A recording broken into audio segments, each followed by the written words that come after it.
ठीक है students, begin करते हैं फिर नया chapter, some applications of trigonometry. ठीक है, one of the easiest chapter. ठीक है, मतलब इसके विषय में तो मैं क्या बताऊं, कुछ ज़्यादा ही आसान है। बस इसमें क्या है कि क्वेश्चन जो होता है उसका साइज बहुत बड़ा बड़ा होता है, पढ़ने में टाइम लगता है, लेकिन इन्फॉर्मेशन को प्रॉपरली अगर आप लोग डिकोड कर सको तो ये चैप्टर सबसे आसान चैप्टर है। और इसमें क्या है कि ज़्यादा प्रोफाइल ऑफ क्वेश्चंस नहीं होता, क्वेश्चन बस एक या दो ही प्रोफाइल का पॉसिबल है। ठीक है, तो आई थिंक ये सबसे आसान चैप्टर है ये। After studying all the complicated chapters like trigonometry, triangles, EP, quadratic and all. ठीक है, तो इसमें कोई डिफिकल्टी आप लोग को नहीं होना चाहिए। थ्योरी भी इसका बहुत छोटा सा। ठीक है, मतलब समझो कि 5 या 10 मिनट में थ्योरी खत्म हो जाएगा इसका। तो मैं एक एक करके इसके थ्योरी का पॉइंट्स बता देता हूँ।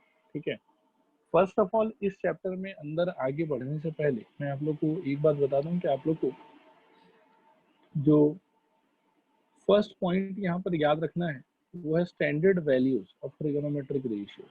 0 degree, 30 degree, 45 degree, 60 degree, 90 degree, वो वाला बात याद है आप लोग को? रिस्पॉन्ड करो एक बार, हाँ या ना। हाँ सर। तो मैं वो चीज़ यहाँ पर मेंशन कर देता हूँ एक बार कि क्या है क्या नहीं है। 0 degree, 30 degree, 45 degree, 60 degree and 90 degree, इन सारे एंगल्स पे आपको 3 ट्रिगोनोमेट्रिक रेशियो का वैल्यू एटलीस्ट मालूम होना चाहिए। बाकी नहीं भी मालूम हो तो चलेगा। साइन, कॉस और टेन, इन तीन का वैल्यू मालूम होना चाहिए। साइन का 0 डिग्री पे वैल्यू होता है 0, 30 डिग्री पे हाफ, 45 डिग्री पे 1/√2, 60 डिग्री पे √3/2 और 90 डिग्री पे 1। कॉस का होता है 0 डिग्री पे 1, 30 डिग्री पे √3/2, 45 पे 1/√2, 60 डिग्री पे हाफ और 90 डिग्री पे 0। टेन का 0 डिग्री पे 0, 30 डिग्री पे 1/√3, ठीक है, 45 डिग्री पे 1, 60 डिग्री पे √3 और 90 डिग्री पे नॉट डिफाइंड, पॉसिबल ही नहीं। ठीक है, क्या ये चार्ट समझ में आया सबको? रिस्पॉन्ड करे एक बार, हाँ या ना। हाँ सर।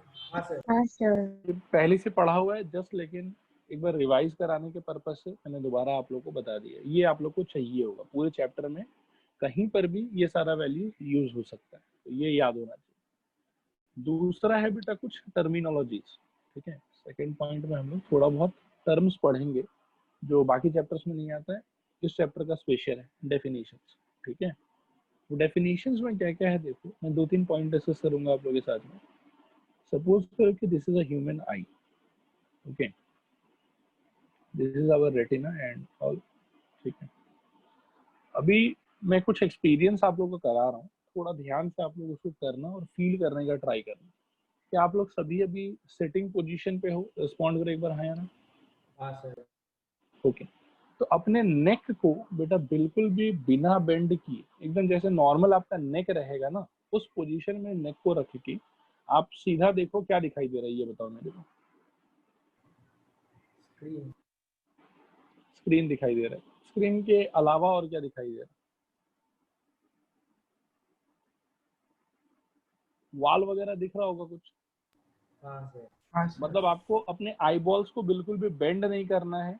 ठीक है, आपको एकदम आई बॉल्स को सीधा दिखाना है और आप एकदम वर्टिकल पोजीशन पे बैठे रहो अपने बेड पे, चेयर पे, जहाँ कहीं भी आप हो। क्या मैं ठीक बोल रहा हूँ? आपको वॉल वगैरह दिखाई दे रहा है? हाँ सर। हाँ सर।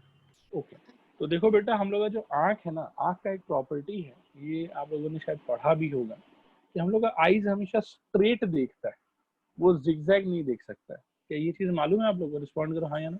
हाँ सर। हाँ सर। और वो जिस डायरेक्शन में देखता है बेटा, इसको हम लोग बोलते हैं लाइन ऑफ साइट। क्या बोलते हैं बताओ? Line of line of site. Line of site. और लाइन ऑफ साइट हमेशा स्ट्रेट लाइन होता है हम लोग के आंख के।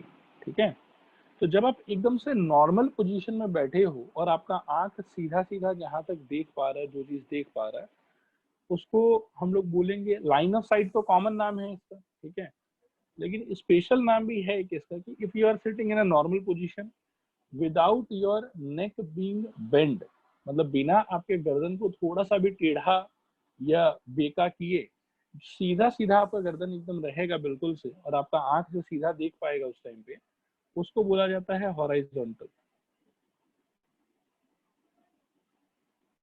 हॉराइजॉन्टल लाइन, ठीक है। और हॉराइजॉन्टल लाइन के लिए एक बात याद रखना कि इट इज ऑलवेज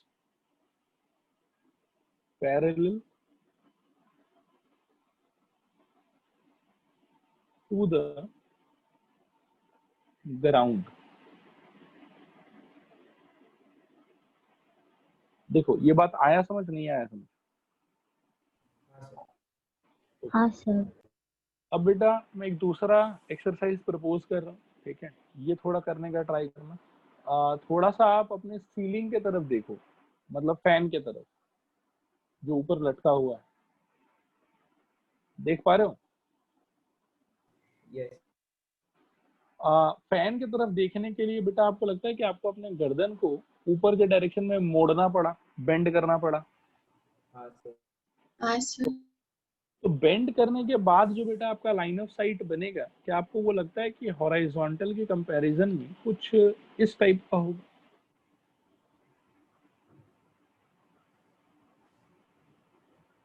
मतलब पहले जब आप नॉर्मली बैठे हुए थे तो ये ब्लैक वाला लाइन आपका लाइन ऑफ साइट था, उसको मैं हॉराइजॉन्टल लाइन बोल रहा था। लेकिन जब आप सीलिंग देख रहे थे तो आपको गर्दन घुमाना पड़ा थोड़ा सा, और उस टाइम पे जो आपका पर्पल कलर का लाइन ऑफ साइट मैंने ड्रॉ किया है, ठीक है, तो ये लाइन ऑफ साइट हॉराइजॉन्टल के साथ में कोई एक एंगल पे होगा। बोलो समझ में आ रहा है कि नहीं समझ में आ रहा?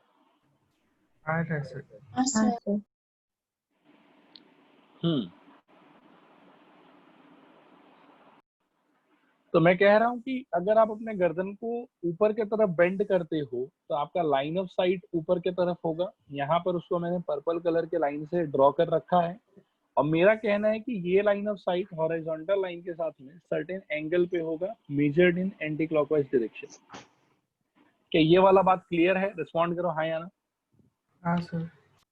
ओके, तो बेटा इस लाइन ऑफ साइट का तो एज सच कोई नाम नहीं है, ठीक है, लेकिन ये जो एंगल है ना, जो एंटी क्लॉकवाइज डायरेक्शन में ऊपर की तरफ मेजर किया गया है, इस एंगल को बोला जाता है एंगल ऑफ एलिवेशन। क्या ये चीज समझ में आया? रिस्पॉन्ड करो हाँ या ना। हाँ सर। हाँ सर। ओके, याद रखना बेटा कि कभी भी आपके अपने हाइट से ज्यादा ऊंचा अगर कोई भी ऑब्जेक्ट है और उसको अगर आप देखने का ट्राई करोगे, say the object is at this position P, ठीक है, तो उस टाइम पे हमेशा you will create a angle of elevation with respect to horizontal line. तो ये चीज समझ में आया? रिस्पॉन्ड करो हाँ या ना। हाँ sir. Okay. Now try to look at the floor of your room that you are sitting in. जमीन पे देखने का ट्राई करो तो, जिस रूम में आप लोग बैठे हो। देखा आपने जमीन पे? हाँ सर। हाँ सर। क्या आपको अपना नेक नीचे के डायरेक्शन में बेंड होता हुआ फील हो रहा है? हाँ सर। हाँ सर। तो बेटा जो नीचे के डायरेक्शन में आपका नेक बेंड हो रहा है, ठीक है, ये आपको लगता है कि हम लोग रेड कलर के इस लाइन से रिप्रेजेंट कर सकते हैं सिचुएशन? बोलो हाँ या ना। हाँ सर। कहने का मतलब कि आप अगर अपने हाइट से नीचे, मतलब अपने आंखों से नीचे के तरफ कोई भी ऑब्जेक्ट जब देखने का ट्राई करते हो, मान लो कि वो ऑब्जेक्ट जो है किसी पोजीशन क्यू पे रखा हुआ है, तो उस ऑब्जेक्ट को देखने के लिए जो आपका लाइन ऑफ साइट है, ठीक है, वो रेड कलर वाला लाइन से रिप्रेजेंट होगा। बोलो हाँ या ना। हाँ हाँ सर। सर। और इस सिचुएशन में आपका जो गर्दन है वो नीचे की तरफ बेंड होगा थोड़ा सा। बोलो हाँ या ना। हाँ सर। हाँ। और जब बेटा आपका गर्दन नीचे की तरफ बेंड होगा तो आपका line of site horizontal line के साथ में क्लॉकवाइज डायरेक्शन में कोई एक एंगल बना रहा होगा। बोलो हाँ या ना। हाँ सर। यस। और ये जो एंगल बेटा क्लॉकवाइज डायरेक्शन में ये बनाएगा, इसको बोला जाता है एंगल ऑफ डिप्रेशन।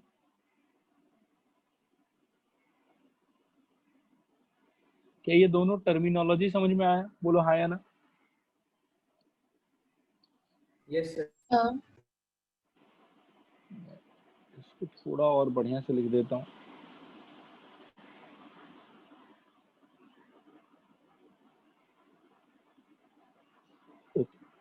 अब बेटा देखो, इसको हम लोग कंक्लूड करते हैं, ठीक है। मैं दोबारा ढंग से बताता हूँ एक बार और, देखना अगर नहीं किसी को समझ में आया हो तो ध्यान दो और पूछ लो अगर डाउट है कहीं पर भी। तो अगर कभी भी कोई भी आदमी एकदम सीधा सीधा नॉर्मली बैठा रहता है तो उस टाइम पे जो उसका आईज के निकला हुआ एक रे होगा या उसका लाइन ऑफ साइट होगा, ठीक है, नॉर्मल सिचुएशन में जब उसका गर्दन बिल्कुल भी बेंड नहीं है और वो एकदम सीधा देखने का ट्राई कर रहा है, तो उस टाइम पे हम लोग जो रे निकलेगा हमारे आंख से, ये जिस डायरेक्शन में हमारा आंख देख रहा है, इसको लाइन ऑफ साइट तो कॉमन नाम है, और इस लाइन ऑफ साइट को स्पेशल नाम क्या दिया गया है नॉर्मल पोजीशन के लिए?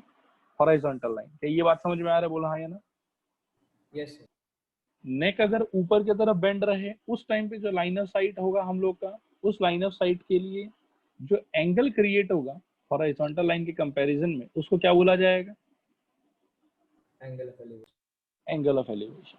और उसके बाद में बेटा अगर नीचे के कोई भी ऑब्जेक्ट को हम देखें और उस टाइम पे जो हम लोग का लाइन ऑफ साइट होगा, वो लाइन ऑफ साइट हॉरिजॉन्टल के साथ में जो एंगल क्रिएट करेगा उसको क्या बोलेंगे हम लोग? Angle of depression. Angle of depression. क्या ये तीनों टर्म आप लोग को समझ में आ गया? रिस्पॉन्ड करो हाँ या ना। हाँ सर। ओके, बहुत बढ़िया बेटा। सर हमेशा एंटी क्लॉकवाइज और क्लॉकवाइज होगा क्या? हाँ बेटा, हमेशा एंटी क्लॉकवाइज और क्लॉकवाइज ही होगा। मतलब देखो, जब भी आप नीचे के ऑब्जेक्ट को देखोगे ना जो आपके आई के लेवल से नीचे है, तो उस टाइम पे हमेशा आप मतलब क्या है कि गर्दन को नीचे की तरफ टर्न करोगे, है ना। और उस टाइम पे हम तो एंगल तो मेजर करेंगे अभी भी किससे? हॉरिजॉन्टल लाइन से ही मेजर करेंगे, ठीक है। और ये स्टैंडर्ड प्रोटोकॉल है कि नीचे के ऑब्जेक्ट के केस में उसको क्लॉकवाइज मेजर किया जाता है और ऊपर के ऑब्जेक्ट के केसेस में उसको एंटी क्लॉकवाइज मेजर किया जाता है। समझ गया सर। ठीक है, ओके। हाँ सर। तो ये बेटा कुछ खास नहीं था, ये जस्ट टर्म्स था, ठीक है, कि एंगल ऑफ एलिवेशन क्या होता है, एंगल ऑफ डिप्रेशन क्या होता है, और हॉरिजॉन्टल लाइन क्या होता है। और हमेशा याद रखना कि horizontal line is always parallel to the ground. क्या ये बात समझ में आया? रिस्पॉन्ड करो हाँ या ना। हाँ सर। Okay, all right. अब आगे बढ़ते हैं बेटा थर्ड पॉइंट। थर्ड पॉइंट भी काफी इंटरेस्टिंग है, ध्यान से देखना।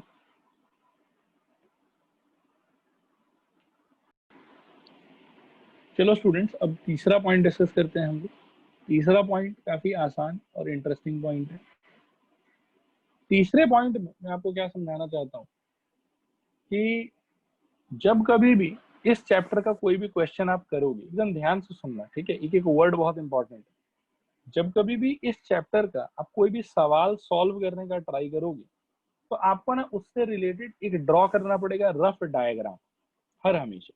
इन every question we will draw a diagram related to the practical physical situation given in the question. सवाल में जो भी सर्कमस्टेंसेस मेंशन किया हुआ है, जो भी हालात दिया हुआ है कि ऐसा हुआ वैसा हुआ, उन सारी चीजों को पढ़ के समझ के अच्छे से हम लोग उससे रिलेटेड एक बनाएंगे हमेशा रफ डायग्राम। वो rough diagram at the end of the day हमेशा जाके बनेगा एक राइट एंगल ट्राइंगल।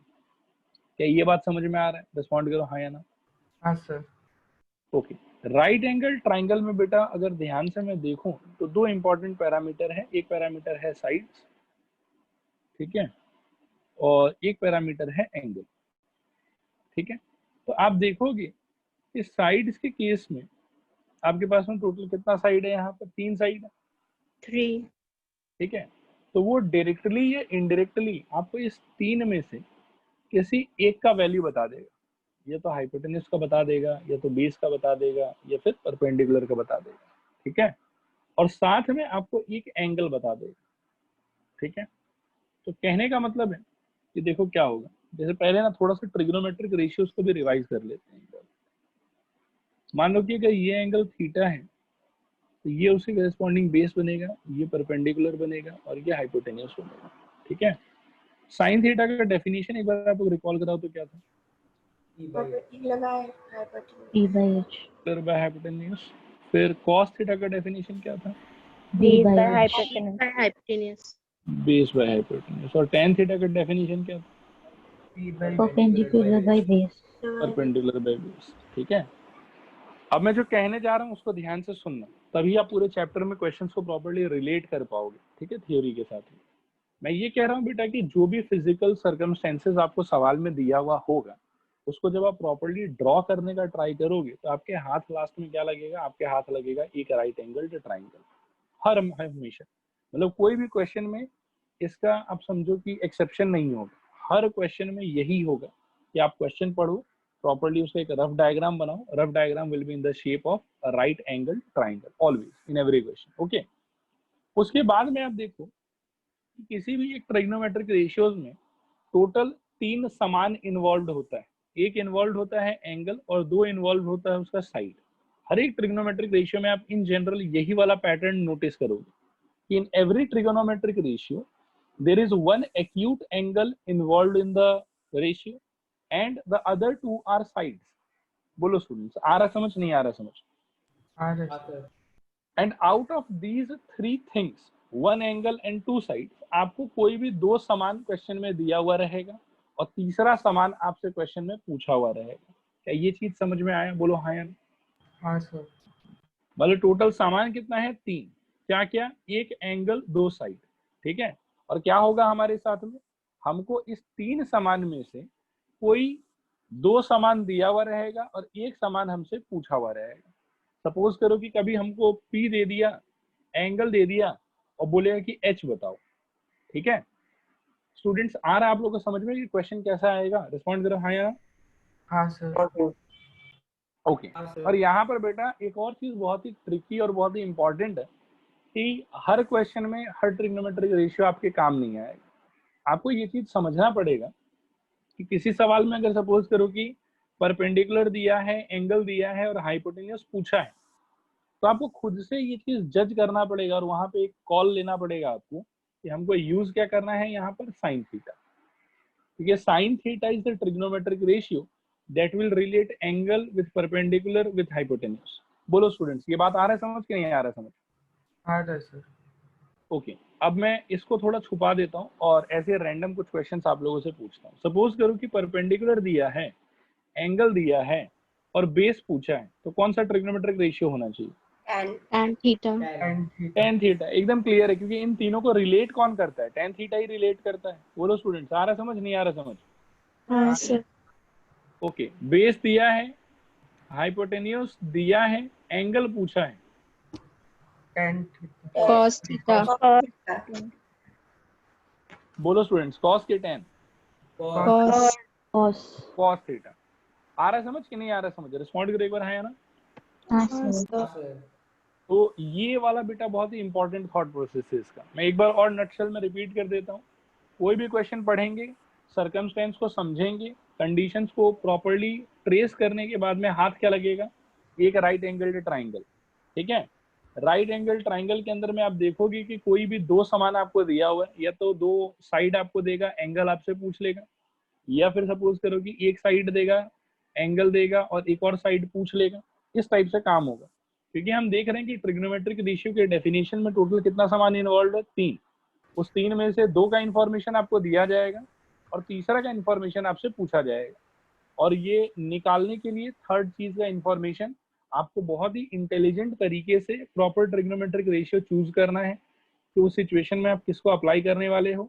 और चूज करने के बाद में जैसे ही आप 2 चीज का वैल्यू इसमें बिठाओगे, तीसरी चीज का वैल्यू ऑटोमेटिकली निकल के आ जाएगा। तो ये चीज पूरा समझ में आया? रिस्पॉन्ड करो हाँ या ना। हाँ सर। ओके बेटा, तो यही इस चैप्टर का मेनली थ्योरी है। थ्योरी बस इस 3 पॉइंट में सिमट के खत्म हो जाता है, ठीक है। अब हम लोग डायरेक्टली क्वेश्चंस की तरफ मूव कर सकते हैं। बोलो सर। चलो देखो, ये आप लोग का पहला क्वेश्चन है।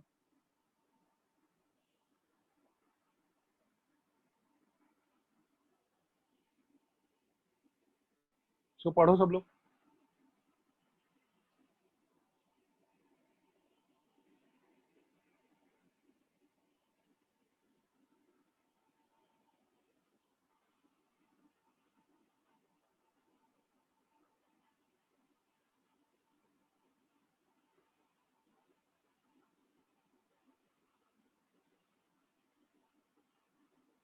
हुआ पढ़ना सबका? हाँ सर। हाँ सर। अब बेटा इसको रीड करते हैं और समझने का ट्राई करते हैं कि क्या बोला है, कैसे बोला है, ठीक है। A circus artist is climbing a 20-meter long rope which is tightly stretched and tied from the top of a vertical pole to the ground. ठीक है, उसके बाद बोलता है कि find the height of the pole if the angle made by the rope with the ground level is 30 degree. मतलब ये बोल रहा है कि AC जो है वो यहाँ पर आप ऐसा समझिए कि आपका रोप है जो ग्राउंड और एक पोल AB के टॉप के साथ में ज्वाइन किया हुआ, और ऐसे ज्वाइन किया हुआ कि एकदम से टाइटली स्ट्रेचड है। ठीक है, इसमें बिल्कुल भी कोई स्लैक पोजीशन नहीं है। ठीक है, और ये जो रोप है ये ग्राउंड के साथ में कितना एंगल बना रहा है, 30 डिग्री। और आपसे पूछा गया कि इस सिचुएशन में आपके पोल का हाइट कितना है, find the height of the pole, pole का हाइट कितना होगा। ठीक है, क्या ये चीज समझ में आया? रिस्पॉन्ड करो हाँ या ना। हाँ सर। सर ओके बेटा, आप ध्यान से सोचो आप कि इस सिचुएशन में आपको क्या लग रहा है कि क्या क्या पैरामीटर दिया हुआ और कौन सा पैरामीटर पूछा हुआ है हमसे। सर हाइपोटेनस दिया हुआ है, परपेंडिकुलर एंगल दिया हुआ है और परपेंडिकुलर पूछा है। परपेंडिकुलर पूछा है, तो बेटा कौन सा ट्रिग्नोमेट्रिक रेशियो को यूज करना सबसे सही रहेगा? Sine theta. Sine theta, very good. Solution sine 30 degree is equal to, ध्यान देना, AB upon AC। So this implies sin 30 का वैल्यू हाफ, AB का वैल्यू पता नहीं, ढूंढ रहे हैं हम लोग, और AC का value 20। So this implies AB is equal to 20 into half, which is equal to 10 metre. बोलो आया समझ, नहीं आया समझ? आ गया सर। तो देखो बेटा कितना लंबा सवाल और कितना छोटा सोल्यूशन। ठीक है, और सोल्यूशन में आप देखोगे जो प्रोटोकॉल मैंने आपको बताया था कि हर हमेशा सिचुएशन को प्रॉपर्ली जब हम डिस्क्राइब करेंगे डायग्राम के थ्रू, तो उस टाइम पे क्या बनेगा डायग्राम में, राइट एंगल्ड ट्राइंगल। और हमेशा आपको कोई भी दो पैरामीटर दिया हुआ रहेगा, एक ट्रिग्नोमेट्रिक रेशियो से रिलेटेड और तीसरा पैरामीटर आपसे पूछा हुआ रहेगा। इस सिचुएशन में एक साइड दिया हुआ था मेरे को और एक एंगल दिया हुआ था, और एक साइड मेरे से पूछा हुआ था। जो दिया हुआ साइड था वो था हाइपोटेन्यूस, जो पूछा हुआ साइड था that was perpendicular and angle. तो ऑब्वियसली हम लोग को यहाँ पर ट्रिग्नोमेट्रिक रेशियो कौन सा यूज करना चाहिए था, साइन, जो कि हमने किया, और करने के बाद में रिक्वायर्ड साइड का वैल्यू आ गया। तो ये पूरा का पूरा अप्रोच, पूरा प्रोटोकॉल अच्छे से क्लियर हुआ आप लोग को? रिस्पॉन्ड करो हाँ या ना। हाँ सर। हाँ सर। Okay, all right, very good. ये वाला आप लोग का नेक्स्ट क्वेश्चन है बेटा, सब लोग पढ़ो इसको।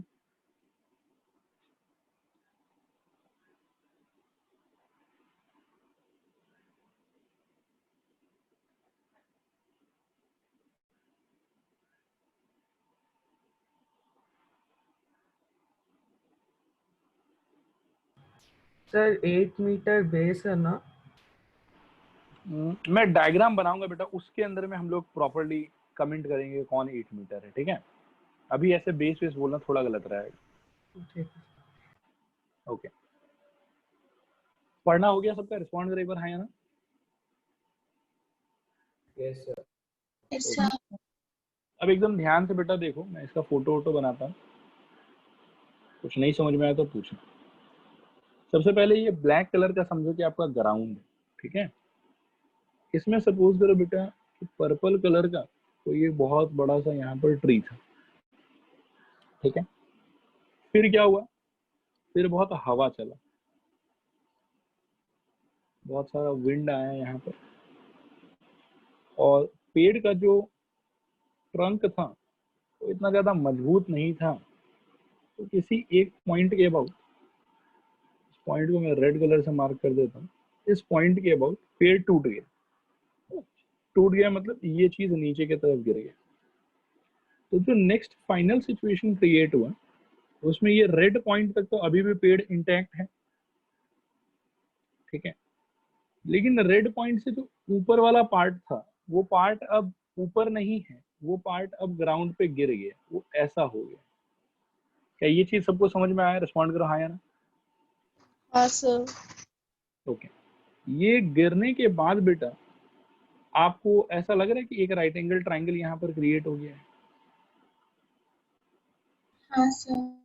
ओके, अब मैं इस राइट एंगल ट्राइंगल का थोड़ा सा नाम वाम दे देता हूँ और उसके बाद हम लोग क्वेश्चन के इंफॉर्मेशन को प्रॉपर्ली डिकोड करने का ट्राई करेंगे। A B C. अब आप लोग बताओ मेरे को कि कौन सा पार्ट का क्या वैल्यू होना चाहिए। AC का value 8 metre, 8 metre, perfect. Angle B 30 degree, angle B angle C 30 degree, या angle C? Angle C, Vivek तो सर एंगल सी। पक्का ना? हाँ सर। तो एंगल सी का वैल्यू बेटा 30 डिग्री। सब लोग एक बार कंफर्म करो कि यहाँ तक का जितना इन्फॉर्मेशन मैंने लिखा है ये सारा क्लियर है आप लोग को 100%? बोलो हाँ या ना। हाँ सर। हाँ ओके, तो बेटा यहाँ पर हमसे क्या पूछा गया है? हमसे पूछा गया है हाइट ऑफ द ट्री, है ना। तो हाइट ऑफ द ट्री आप ऐसा सोचो कि रेड डॉट के नीचे वाला पार्ट जो है वो x था और रेड डॉट के ऊपर वाला पार्ट जो है वो y था। तो उस हिसाब से AB का वैल्यू कितना हो जाएगा x और BC का वैल्यू कितना हो जाएगा y। और जो हमारा फाइनल आंसर होगा वो एक्चुअली क्या होगा?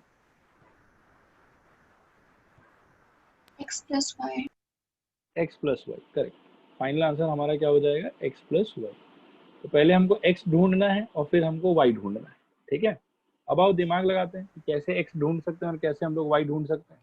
सर सर हाँ सर एक बार ऊपर कीजिए ना सर। यहाँ बोले distance between foot of the tree and to the point where the top touches the ground.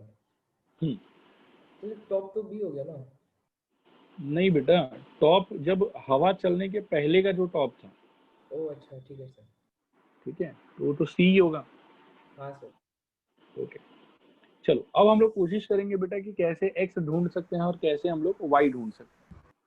तो थोड़ा ध्यान से देखो आप लोग, x कैसे ढूंढा जा सकता है और y कैसे ढूंढा जा सकता है। x के केस में आप बताओ कि कौन सा ट्रिग्नोमेट्रिक रेशियो सबसे सही रहेगा अगर x ढूंढना है तो? tan Tan theta, 10। Very good. Now tan of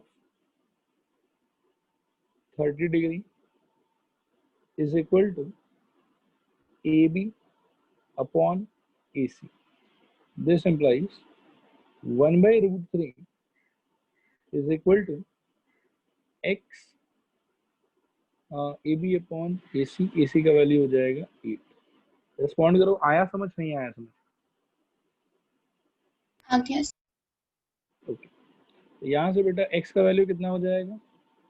8 divided by under root, ठीक है। और वापस से y ढूंढने के लिए कौन सा ट्रिग्नोमेट्रिक रेशियो अच्छा रहेगा?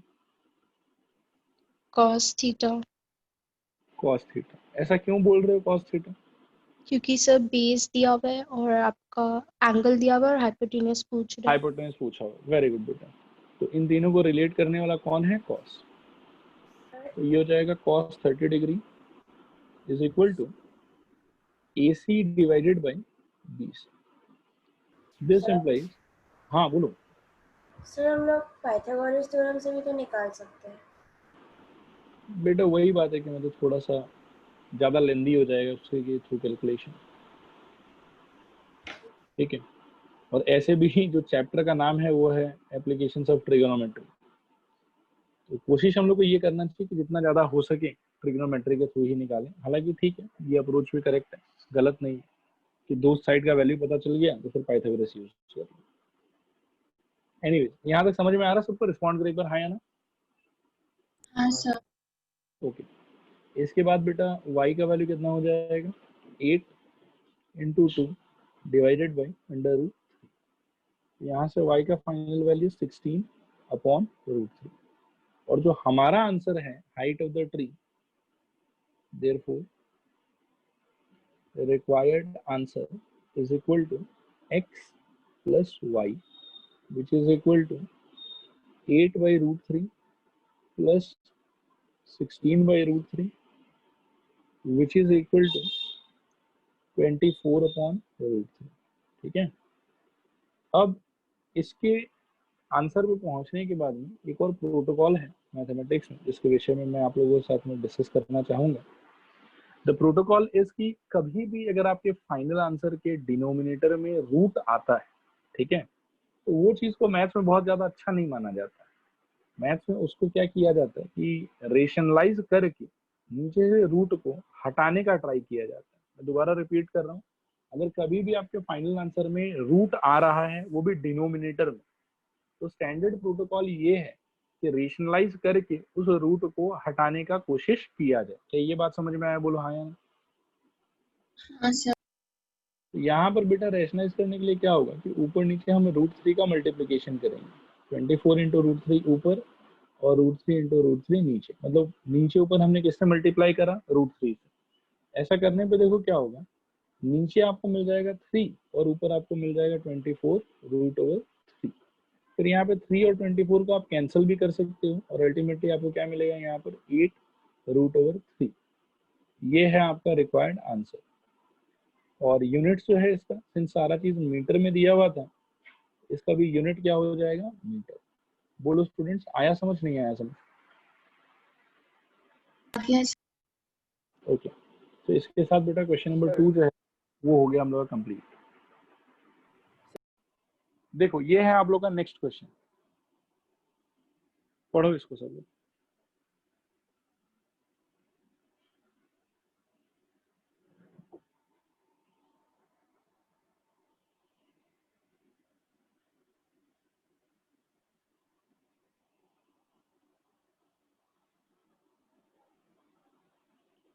हुआ पढ़ना?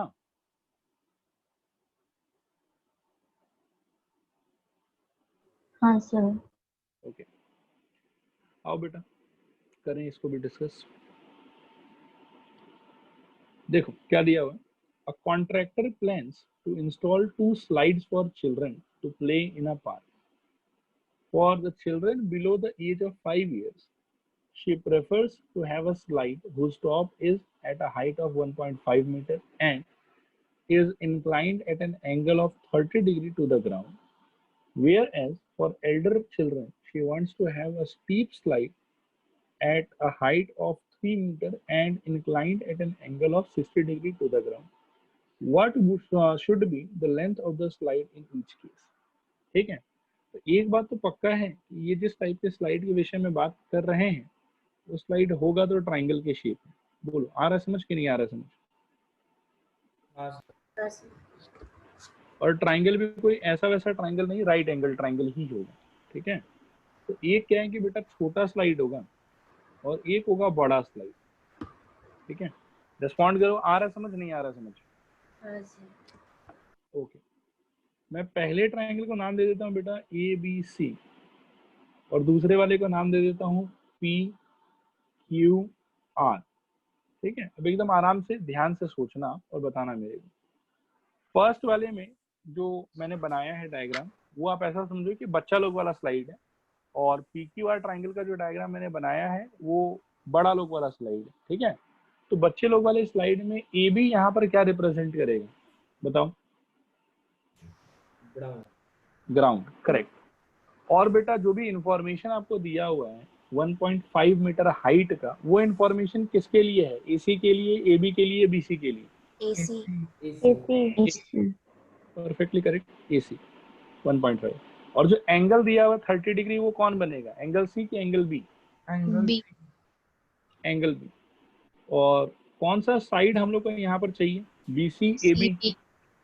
CB। ये पार्ट हम लोग को रिक्वायर्ड है। ये इंफॉर्मेशन का डिकोडिंग सबको समझ में आया? रिस्पॉन्ड करो एक बार, हाँ या ना? हाँ सर सर। एंगल बी पे 30 डिग्री कैसे बनेगा? हाँ सर। हाँ, ये थोड़ा सोचने वाला बात है। Very good. इसमें देखो ऐसा है बेटा कि आप ये देखो, is inclined at an angle 30 degree to the ground. ठीक है, अभी ग्राउंड आप लोगों ने किसको माना है यहाँ पर? AB को। आ रहा समझ? हाँ सर। और AB के साथ में 30 डिग्री पे इंक्लाइंड का मतलब क्या है कि ऐसा सिचुएशन जब AB के साथ में 30 डिग्री बन रहा हो, तो एंगल C जो है वो तो क्या है कि AB से कोई भी तरीके से रिलेटेड ही नहीं है। विवेक आया समझ नहीं आया समझ? हाँ क्या सर? और नॉर्मली भी इस टाइप का स्लाइड बेटा एक बार याद करके देखो तो आपको याद आए कि ग्राउंड और जहां पर ये ऊपर यहाँ से ना ऐसा होता है स्लाइड में कि यहाँ से सीढ़ी होता है, चढ़ चढ़ के हम यहाँ पहुंचते हैं और एकदम से खुद को छोड़ देते हैं, तो ग्रेविटी के अंडर में हम लोग का फ्री फॉल जैसा हो जाता है कि यहाँ हम लोग गिर जाते हैं नीचे। ठीक है, तो इस टाइप के स्लाइड को अगर आप रिकॉल करोगे बेटा, तो ये मिट्टी मिट्टी होता है और ये वो पार्ट होता है जहाँ पे स्लाइड होके हमको नीचे आना है, और इन दोनों के बीच का ही एंगल जो है वो हमको सवाल में कितना मेंशन करके दिया हुआ है, 30 डिग्री। हाँ सर। ये पार्ट सबको क्लियर है? एक बार रिस्पॉन्ड करो हाँ या ना। हाँ सर। ओके, और बीसी ही हम लोग को पूछा है कि ये वाला चीज भी क्लियर है? रिस्पॉन्ड करो हाँ या ना। हाँ सर। ओके, अब सेकेंड वाले डायग्राम में भी बेटा बताओ मेरे को क्या वैल्यू दिया हुआ और क्या पूछा हुआ आप लोगों से। PR दिया हुआ है और RQ पूछा है। ओके, पीआर कितना दिया हुआ है? 3 3 मीटर, और आरक्यू हम लोगों से पूछा हुआ है, और एंगल कौन सा दिया हुआ है, आर या Q? Q Q Q. Q angle कितना दिया हुआ है? 60 डिग्री। 60 डिग्री। अब आप लोग बताओ कि दोनों ही सिचुएशन में कौन सा ट्रिग्नोमेट्रिक रेशियो सही रहेगा? Sine theta. Sine theta. First वाले में अगर हम साइन लगाते हैं तो it will be sine of 30 degree is equal to AC by BC। Sine 30 degree का value half, this is equal to AC is 1.5 and BC we don't know। ठीक है, BC का वैल्यू यहाँ से बेटा हो जाएगा क्रॉस मल्टीप्लाई करने पे, BC is equal to 3 metre. बोलो आया समझ, नहीं आया समझ? हाँ जी सर। ओके, और बेटा दूसरे डायग्राम में वापस से साइन लगा, तो साइन ऑफ कितना हो जाएगा यहाँ पर 60 degree is equal to PR by RQ। Students respond करो, आया समझ नहीं आया समझ? आ गया। हाँ सर। साइन 60 डिग्री का वैल्यू √3/2। ठीक है, PR का वैल्यू 3 मीटर दिया हुआ है और RQ का वैल्यू हम ढूंढने का ट्राई कर रहे हैं। ठीक है, तो यहाँ से RQ का वैल्यू हो जाएगा 3 × 2/√। यहाँ पर आप 3 और √3 को कैंसिल कर सकते हो, और यहाँ पर न्यूमरेटर में बचेगा आपके पास में √3। क्या ये कैलकुलेशन समझ में आया? बोलो हाँ या ना। हाँ सर। ओके, तो यहाँ से बेटा RQ का वैल्यू कितना हो जाएगा 2√3 मीटर। रिस्पॉन्ड करो, क्या ये पूरा सोल्यूशन क्लियर है आप लोगों को? हाँ सर। ओके, बहुत बढ़िया बेटा। अब आगे बढ़ते हैं अगले सवाल की तरफ। पढ़ो सब लोग, ये है आप लोग का नेक्स्ट क्वेश्चन।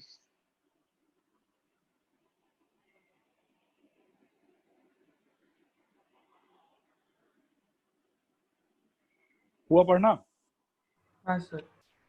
ओके, अब बेटा एकदम ध्यान से जो एक दो बात मैं बोलूंगा उन बातों को सुनना, और इसको भी आप लोग एकदम से मतलब स्टैंडर्ड नोट के तरह अपने दिमाग में सेट कर लेना, इसको कभी भूलना मत। ठीक है, अब यहाँ पर मैं क्या बात बोलने वाला हूँ कि जब कभी भी देखो ऐसे आदमी से रिलेटेड कोई सिचुएशन आपको बताया जाएगा, जैसे यहाँ पर इस क्वेश्चन को एक बार पहले पढ़ लेते हैं और फिर मैं बताता हूँ कि क्या इंपॉर्टेंट बात है।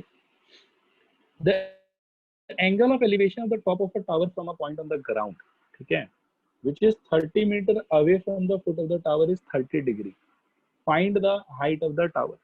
अब ऑब्वियसली एंगल ऑफ एलिवेशन अगर ये बता रहा है तो कोई ना कोई आदमी इन्वॉल्व होगा, ठीक है, जो टावर के सामने खड़ा होगी। मैं बताता हूँ आपको, हालांकि ये हो गया आपका ग्राउंड, सपोज करो कि ये रेड कलर का हो गया आपका टावर। अब ये जो बोलना चाह रहा है उसके हिसाब से मेरे को तो ये समझ में आ रहा है कि भाई एक आदमी खड़ा है यहाँ पर पर्पल वाले पॉइंट पे, और वो इस टावर के टॉप को देख रहा है। ठीक है, और देखते समय जो एंगल क्रिएट हो रहा है उस आदमी द्वारा, वो एंगल कितना है? वो एंगल है 30 डिग्री, और ये आदमी टावर से कितना दूर है? तो ये दूर भी है 30 मीटर। क्या ये वाला सारा बात सबको समझ में आया? बोलो हाँ या ना। हाँ सर। ओके, अब यहाँ पर बेटा एक स्टैंडर्ड अप्रोच या स्टैंडर्ड प्रोटोकॉल क्या है वो चीज थोड़ा ध्यान से सुनो। वो ये है कि आदमी के हाइट को अगर सवाल में कोई वैल्यू नहीं बताया हुआ है कि आदमी का हाइट कितना है, तो जनरली हम उसका हाइट 0 मानते हैं कि आदमी का कोई हाइट है ही नहीं। आदमी का पूरा शरीर जो है तो आप ऐसा समझो कि जमीन में धंसा हुआ है और सिर्फ उसका जो आंख है वो ग्राउंड पे रखा हुआ है इस तरीके से, ऐसा मतलब मान के हम लोग काम करते हैं। क्या ये स्टैंडर्ड प्रोटोकॉल समझ में आया, ये अजम्पशन समझ में आया? बोलो हाँ या ना। हाँ सर। और लेकिन अगर किसी भी क्वेश्चन में बेटा आदमी का हाइट आपको मेंशन कर दे कि the height of the observer is 1.5 metre या 2 मीटर, तो उस सिचुएशन में डायग्राम ऐसा नहीं बनेगा। उस सिचुएशन में डायग्राम ऐसा बनेगा कि ये हो गया आपका टावर, ये हो गया आपका ऑब्जर्वर का हाइट, और ऑब्जर्वर का आंख अब ऑब्वियसली ऑब्जर्वर के एकदम से टॉप पे, और यहाँ से ऑब्जर्वर फिर जाएगी बिल्डिंग को देखेगा, ठीक है। और एंगल ऑफ एलिवेशन इस तरीके से क्रिएट होगा, ऐसे यहाँ पर देखो। आया समझ, नहीं आया समझ? हाँ सर। Yes, sir. ओके मैं एक बार और रिपीट कर देता हूँ बेटा कि कोई भी क्वेश्चन में अगर ऑब्जर्वर एक आदमी है, ठीक है, और ऑब्जर्वर का हाइट के बारे में कोई भी आइडिया क्वेश्चन में अगर हम लोग को नहीं दिया हुआ है, तो उस सिचुएशन में ऑब्जर्वर के हाइट को बाय डिफॉल्ट हम कितना मान के चलेंगे? 0। मतलब ऑब्जर्वर का हम ऐसा सोचेंगे कोई हाइट है ही नहीं, सिर्फ उसका आंख निकाल के जमीन पे रखा हुआ है, ठीक है, तो हाइट इज 0 और एकदम जमीन से वो डायरेक्टली ऊपर की तरफ देख रहा है। और उस टाइप के सिचुएशन में डायग्राम बनेगा ये वाला, ठीक है, ये जो 30 डिग्री वगैरह मैंने मार्क करके रखा है, ये वाला डायग्राम बनेगा। और कभी भी किसी सिचुएशन में अगर ऑब्जर्वर का हाइट आपको बता दिया जाए कि भैया ठीक है देखो 2 मीटर हाइट है ऑब्जर्वर का, तो उस सिचुएशन में ठीक है बिल्डिंग बनाओ आप, और बिल्डिंग के बगल में ऑब्जर्वर का भी कोई ना कोई हाइट होगा, तो उसको आपको इस तरीके से बनाना पड़ेगा। और अगर ऑब्जर्वर का हाइट 2 मीटर है, तो ऑब्वियसली 2 मीटर के एंड में उसके माथे के पास में उसका आईज हो। तो एंगल ऑफ एलिवेशन जो हम क्रिएट करेंगे वो यहाँ टॉप से क्रिएट करेंगे। तो ये वाला प्रोटोकॉल समझ में आया? बोलो हाँ या ना। हाँ सर। हाँ सर बट जैसे उसका जो हाइट था इंसान का, तो वो हाइट लाइक कैलकुलेशन में लाइक हम लोग का कोई हेल्प नहीं करेगा ना? कैलकुलेशन को बेटा हेल्प तो नहीं करेगा, लेकिन इफेक्ट जरूर करेगा वो, ठीक है। मतलब आप सवाल आने दो वैसा, तो आपको ज्यादा प्रॉपर्ली रियलाइज होगा कि वो कैलकुलेशंस को इफेक्ट करेगा, मतलब आंसर उसकी वजह से चेंज होगा। Okay sir. ठीक है, ओके। हाँ सर। ये यहाँ तक सबको 100% क्लियर है? एक बार रिस्पॉन्ड करो हाँ या ना। हाँ सर। हाँ सर। ओके ऑलराइट, तो मैं बेटा ये जो डायग्राम था इसी के साथ मैं अब कंटिन्यू करता हूँ। तो इसमें मैं नेमिंग कर देता हूँ A, B एंड C। अब आप लोग बताओ कि सारा इंफॉर्मेशन तो डाला हुआ ही है यहाँ पर, ठीक है। अब यहाँ से ढूंढना क्या है हम लोग को, ये बताओ। BC। BC हम लोग को, और BC अगर ढूंढना है हम लोग को, तो कौन सा ट्रिग्नोमेट्रिक रेशियो को इन्वॉल्व करना सबसे करेक्ट होगा? tan theta. tan theta. Perfect. तो सोल्यूशन में देखो, tan of 30 degree is equal to BC by AC. This sir implies cot भी तो लगा सकते हैं ना? cos कैसे बेटा? Sir cot cot. अच्छा कॉट, हाँ कॉट लगा सकते हो, कॉट लगा सकते हो, लेकिन वही बात है मैंने बोला नहीं कि उनका वैल्यूज अपने को इतना ज्यादा अच्छे से याद रहता नहीं है, और जनरली साइन कॉस और टेन इन तीन से आपका काम कंप्लीट हो जाएगा। तो ऐसा कोई सिचुएशन नहीं आएगा जहाँ मैंडेटरी हो कि कॉट ही लगाना है। ठीक है सर। बाकी if you are comfortable with the values you can use them, कोई प्रॉब्लम नहीं। देखो यहाँ तक जितना मैंने किया बच्चों क्लियर हुआ कि नहीं क्लियर हुआ? रिस्पॉन्ड करो एक बार हाँ या ना। हाँ सर। ओके ऑलराइट, और इसको आंसर मान सकते हैं बेटा कि थोड़ा सिंप्लीफाई करना पड़ेगा? सिंप्लीफाई करना होगा। सिंप्लीफाई, तो BC is equal to 30 √3 divided by √3 into √3 कितना हो जाएगा? 3। यहाँ से 3 और 30 काट लो तो ये हो जाएगा 10। तो फाइनल आंसर 10√3 मीटर। रिस्पॉन्ड करो बच्चों, आया समझ नहीं आया समझ? हाँ गया सर।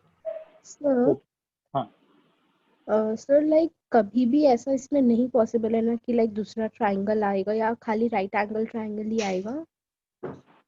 बेटा अगर सच बोलूं तो पॉसिबल है कि दूसरा ट्रायंगल भी आएगा, ठीक है। इनफैक्ट जब आप लोग 11th में इसी चैप्टर को दोबारा पढ़ेंगे तो आप देखेंगे कि नॉर्मल स्केलिन ट्रायंगल में भी मतलब ये सब काम होता है, ठीक है। नॉट नेसेसरी कि राइट एंगल्ड ही हो, लेकिन क्लास 10 के अंदर में ऐसा कोई क्वेश्चन नहीं आएगा जिसमें राइट एंगल ट्रायंगल नहीं, उसमें हमेशा राइट एंगल ट्रायंगल से रिलेटेड ही आपको सवाल पूछा जाएगा, ठीक है।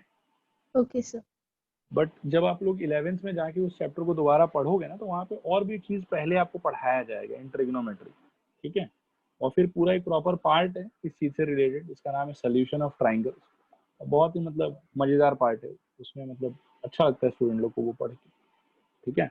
लेकिन क्लास 10 में नहीं आएगा। 10 में इट इज वेरी श्योर कि मतलब हमेशा राइट एंगल ट्राइंगल से रिलेटेड ही बात करेंगे हम लोग। ओके यहाँ सर। तक सब कुछ क्लियर है? सबको रिस्पॉन्ड करो एक बार, हाँ या ना।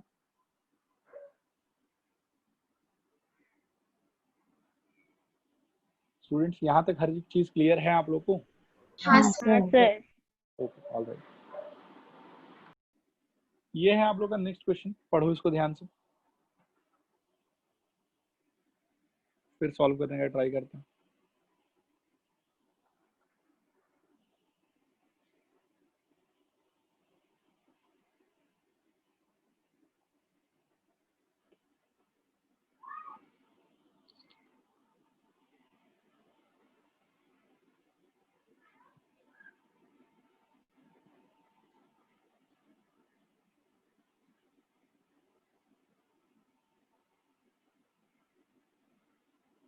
हुआ पढ़ना?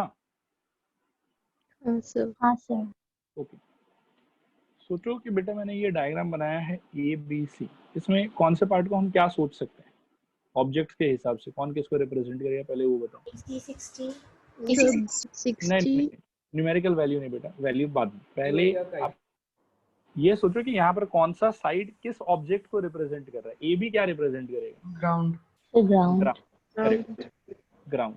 BC क्या रिप्रेजेंट करेगा? String. String, string, length of string, ठीक है। और AC क्या रिप्रेजेंट करेगा? Height. Height height of height of kite. Height. Kite above the ground, ठीक है। अब आप लोग बताओ कि कौन से पार्ट का क्या वैल्यू होना चाहिए। AC 60 AC का वैल्यू 60, करेक्ट। और बताओ। B का angle value B 60 degree. 60 degree. Angle B is also 60 degree. और क्या पूछा हुआ है मेरे से? BC। BC। C BC पूछा हुआ कि BC का लेंथ कितना होगा। अब आप लोग जज करो कि कौन सा ट्रिग्नोमेट्रिक रेशियो बेस्ट सूटेड होगा यहाँ पर। sin 60 sine degree theta. Sine theta. Solution, sine of 60 degree is equal to, अगर मैं डेफिनेशन को फॉलो करूं तो it should be BC upon AC। So this implies sine 60 का value under root 3 upon 2 which is equal to, BC के जगह पर कुछ नहीं, BC रहेगा क्योंकि वैल्यू नहीं जानते हैं। AC के जगह पर इट वुड बी 60।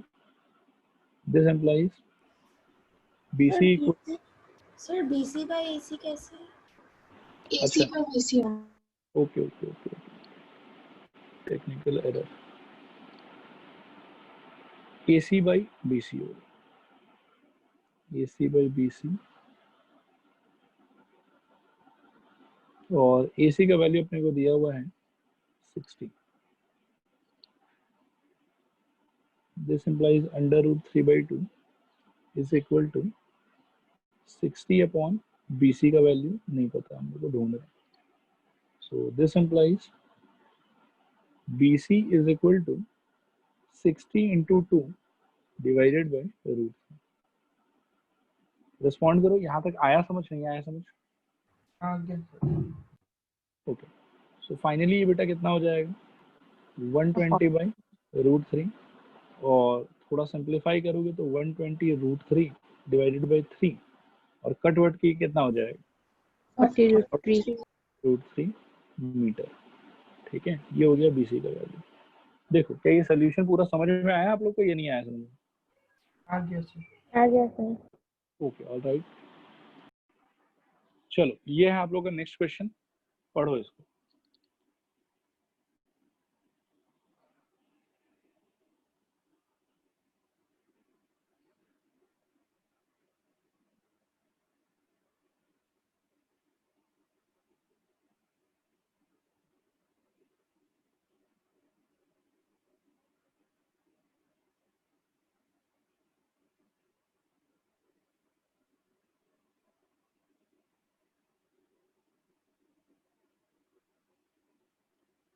हुआ पढ़ना सबका?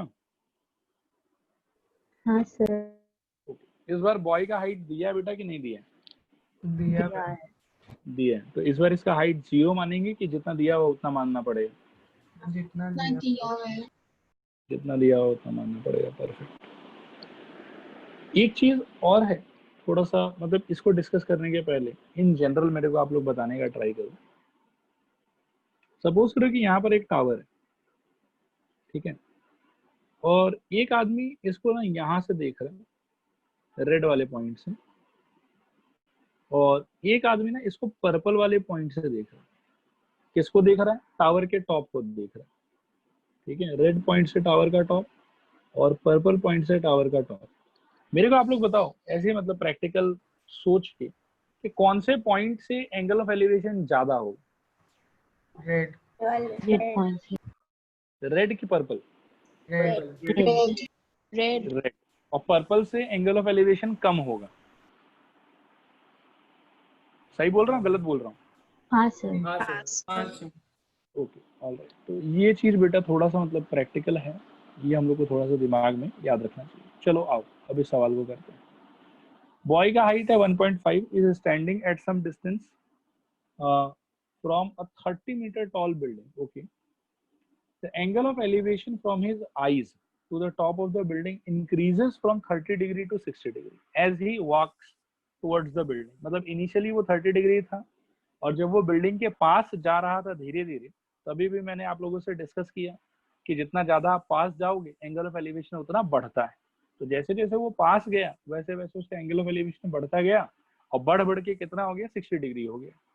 ठीक है, find the distance he walked towards the building. मतलब इनिशियल पोजीशन है एंगल ऑफ एलिवेशन 30 डिग्री का, फाइनल पोजीशन है एंगल ऑफ एलिवेशन 60 डिग्री का, और हम लोगों को ये पता करना है कि भाई 30 डिग्री से 60 डिग्री पहुंचते समय बीच में लड़का कितना डिस्टेंस चला। बोलो सब लोग, क्वेश्चन आया समझ? नहीं आया समझ? हाँ सर। Okay alright. अब डिस्कस करते हैं इसको, एकदम ध्यान से सुनना। देखो ये हो गया सपोज करो ग्राउंड, ओके, से ये उस लड़के का initial position and this is उस लड़के का final position and this is से द टावर। ओके, अब इनिशियल पोजीशन से और फाइनल पोजीशन से दोनों ही जगह से वो देख किसको रहा है? वो देख रहा है टॉप ऑफ द टावर को। ठीक है,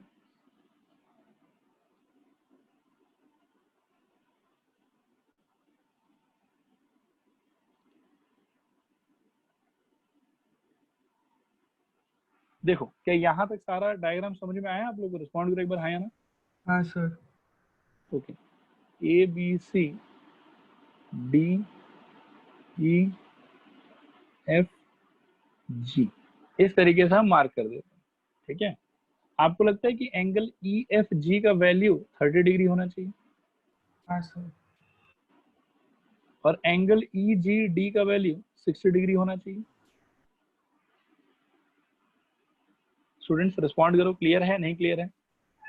हाँ सर। ओके, और हम लोगों से पूछा हुआ क्या है बेटा? किसका वैल्यू पूछा है हम लोगों से? ए बी का। ए बी का। या तो आप ए बी का सोच लो और या फिर आप एफ जी का सोच लो, दोनों का वैल्यू सेम होगा। बोलो आ रहा है समझ? नहीं आ रहा समझ? हाँ सर। हाँ ओके, अब मैं क्या कह रहा हूँ कि मेरे पास ये स्ट्रेटेजी है कि हम लोग ना थोड़ा सा दिमाग लगा के एफ डी को ढूंढ लेते हैं और इसके साथ में जी डी को ढूंढ लेते हैं, जो कि हमारे लिए बहुत ही आराम से पॉसिबल, क्योंकि सारा वैल्यूज वगैरह है मेरे पास में उसके हेल्प से। ठीक है, तो एफ डी जी डी ढूंढने के बाद में इन दोनों को सब्ट्रैक्ट कर देंगे, F D minus G D. आपको लगता है कि एफ जी आ जाएगा, वही हमारा आंसर होगा? बोलो हाँ या ना? हाँ सर। ओके, और इसको ढूंढेंगे कैसे उस पर भी थोड़ा बात कर लेते हैं। टावर का, ये इस बिल्डिंग का टोटल हाइट हम लोग को कितना दिया हुआ है? 30 मीटर। 30 मीटर। 30 मीटर। और सिंस आदमी का हाइट है बेटा 1.5, तो यहाँ पर सी डी का वैल्यू भी कितना हो जाना चाहिए? 1.5 ऑब्वियसली। और ई डी का वैल्यू कितना हो जाना चाहिए? 28.5। 28.5। Very simple. अब आपको लगता है कि बहुत ही आराम से 2 बार tan थीटा अप्लाई करके एफ डी और जी डी का वैल्यू मिल जाएगा हम लोग को? बोलो हाँ या ना? हाँ सर। हाँ सर। ओके, तो अब देखो बेटा कैसे अप्रोच करेंगे इसको। हम पहले बोलेंगे इन ट्राइंगल, नाम मेंशन कर देते हैं एफ ई डी। इस ट्राइंगल के अंदर में tan of 30 degree will be equal to ED by FD. This implies tan 30 का value 1/√3 is equal to ED का वैल्यू 28.5 डिवाइडेड बाय FD का वैल्यू नहीं पता, हम लोग को ढूंढ रहे हैं हम लोग FD। This implies FD is equal to आ जाएगा बेटा 28.5 टाइम्स ऑफ √3। रिस्पॉन्ड करो, आया समझ नहीं आया समझ? आ गया सर। ओके, अब बेटा इसी का बगल वाला triangle in triangle E G D, ठीक है, बताओ क्या होगा? tan 60 tan 60 degree is equal to कहो ED divided by GD। This implies √3 is equal to 28.5 divided by GD. This implies GD is equal to 28.5 divided by √3।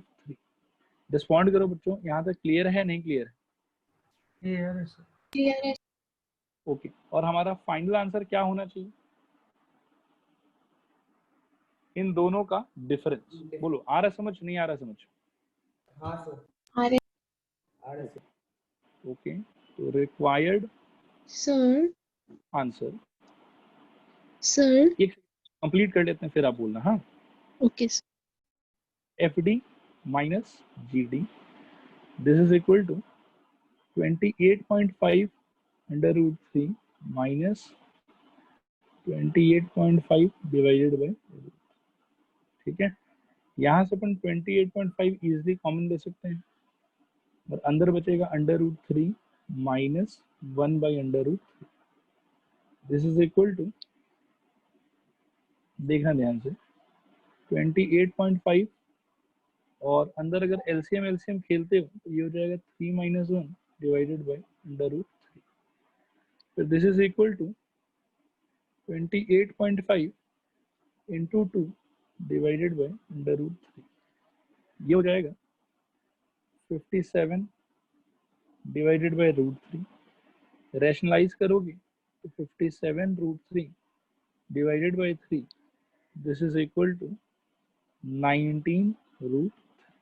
ठीक है, ये है फाइनली बेटा AB का वैल्यू जो हम लोग को चाहिए था। ठीक है, AB इज इक्वल टू, इसमें मैं थोड़ा सा और ऐड कर देता हूँ, AB इज इक्वल टू, आप देखो यहाँ पर FG और AB का साइज बराबर होगा। ठीक है, AB is equal to FG is equal to 19√3 metre. ये होगा आप लोगों का फाइनल आंसर। बोलो स्टूडेंट्स, आया समझ नहीं आया समझ? आ गया। सर जीडी हाँ, को सिंपलीफाई नहीं करना होगा? जीबी को, जीडी सर, जब हम लोग, GD को, हाँ सर। मतलब देखो बेटा ऐसा है कि आप ना यहाँ पर भी सिंप्लीफाई करके इसको सब्ट्रैक्ट कर सकते हो। ठीक है, और दूसरा क्या है कि सब्ट्रैक्ट कर लो और करने के बाद सिंप्लीफाई कर लो। आप देखो फाइनल आंसर में हमने रूट जो है वो डिनोमिनेटर से हटा दिया। हाँ सर। आया समझ? तो आप ये दोनों ही काम कर सकते हो, यहाँ पे भी सिंप्लीफाई कर सकते हो और फिर सब्ट्रैक्ट कर सकते हो, ये सब्ट्रैक्ट करके सिंप्लीफाई कर सकते हो, दोनों ही ठीक है, कोई प्रॉब्लम नहीं है उसमें। ठीक है, ठीक है सर। क्योंकि ये जो है ये आप ऐसा समझो कि हम लोग के आंसर का कोई मतलब ट्रांजिशन वाला पार्ट है, ये फाइनल आंसर तो है नहीं हम लोग का। हाँ। और जो रूट हटाना नेसेसरी है वो फाइनल आंसर से रूट हटाना नेसेसरी है। ठीक है, ठीक है सर। ओके, देवांशी पूछो क्या डाउट था आपका? सर यही था कि वहाँ पर उसको सिंपलीफाई नहीं करने क्या? ओके, मतलब नेसेसरी नहीं है, हालांकि इच्छा हो तो आप करके भी आगे बढ़ सकते हो, कोई प्रॉब्लम नहीं। फिर वहाँ पर यही होगा कि 28.5 इंटू √3 डिवाइडेड बाई 3 जैसा कुछ बन जाएगा और फिर आप इन दोनों को सब्ट्रैक्ट कर ले। ठीक है, तो दोनों ही अप्रोच करेक्ट है कि आप सब्ट्रैक्ट करके और फिर फाइनल आंसर को सिंप्लीफाई करो, उसमें रूट मत छोड़ो और ऐसा भी कर सकते हो कि पहले ही सिंप्लीफाई कर लो और फिर सब्ट्रैक्ट करो, दोनों ही करेक्ट। वो आपको जो मतलब क्या है कि कैलकुलेशन वाइज आसान लगे आप वो करना, कोई प्रॉब्लम नहीं। चलो ओवरऑल ये क्वेश्चन सबको क्लियर हुआ? रिस्पॉन्ड करो एक बार हाँ या ना। हाँ सर। हाँ सर। हाँ सर। ओके ऑलराइट, तो आज का क्लास बेटा यहीं पे स्टॉप करेंगे हम लोग, ठीक है। आज के लिए इतना ही। अच्छे से आप लोग ये सारा क्वेश्चन क्या कि रिवाइज कर लेना, ठीक है। देख लेना कि सारा कुछ थ्योरी वगैरह समझ में आया कि नहीं समझ में आया। बाकी नेक्स्ट क्लास में आगे कंटिन्यू करेंगे हम लोग क्वेश्चंस के साथ। सर स्क्रीनशॉट एक सेकंड में दिला देता हूँ।